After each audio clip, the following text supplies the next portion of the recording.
رمضان کی 27ویں شب تھی۔ آسمان پر ستارے چمک رہے تھے اور فضا میں ایک روحانی سکون تھا، لیکن فائزہ کے دل میں بے چینی کی ایک عجیب سی لہر تھی۔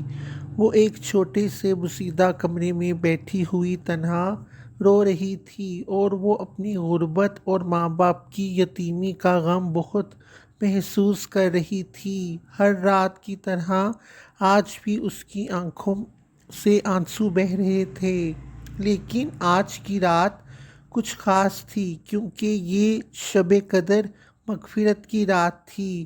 فوزیہ یہ سوچ رہی تھی کہ اس کی زندگی میں اتنی مشکلات کیوں ہیں۔ ماں باپ کے جانے کے بعد زندگی کی مشکلات نے اسے وقت سے پہلے ہی برا بنا دیا تھا اور غربت نے اس کے خوابوں کو ختم کر دیا تھا۔ ایسے میں اس کی چھوٹی بہن عروج کمرے میں پانی کا گلاس لے کر آتی ہے اور معصومیت سے پوچھتی ہے کہ آپا آپ کیوں رو رہی ہیں؟ اللہ پاک سب ٹھیک کر دیں گے۔ فوزیہ نے عروج کی طرف دیکھا تو اس کی مسکراہٹ میں امید اور بھروسہ جھلک رہا تھا۔ اسے ہمیشہ لگتا تھا کہ وہ بھری ہے اور اسے عروج کا سہارا بننا چاہیے، مگر حقیقت میں عروج ہی اس کا اصل سہارا تھی۔ فوزیہ نے مایوسی سے کہا کہ ہمارے پاس کچھ بھی نہیں ہے، دنیا کی خوشیاں ہم سے بہت دور ہو گئی ہیں۔ لیکن عروج نے آگے سے مسکراتے ہوئے جواب دیا کہ آپا آپ غلط کہہ رہی ہو، جس کے پاس اللہ پاک ہوں اسے کسی اور کی ضرورت نہیں ہوتی۔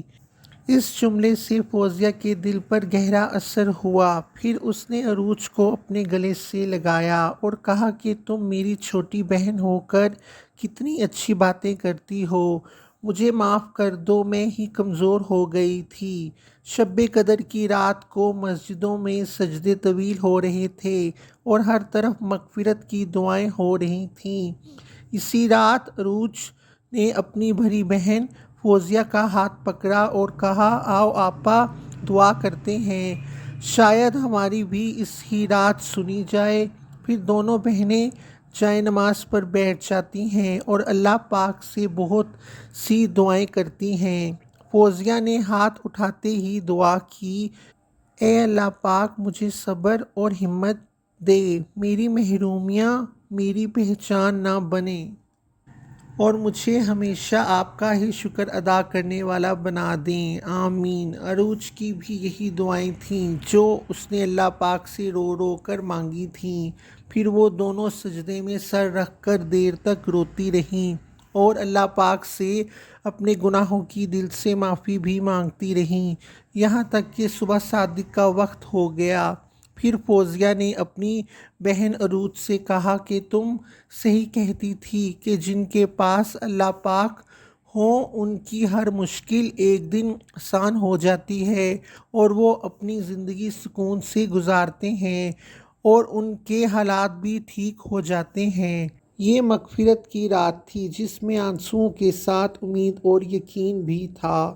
غربت اور یتیمی کا بوجھ اب صبر اور شکر کی طاقت میں بدل چکا تھا اور دونوں بہنیں جانتی تھیں کہ جب تک ایک دوسرے کے ساتھ ہیں اور اللہ پاک پر یقین اور بھروسہ ہے تو کوئی بھی غم انہیں نہیں توڑ سکتا۔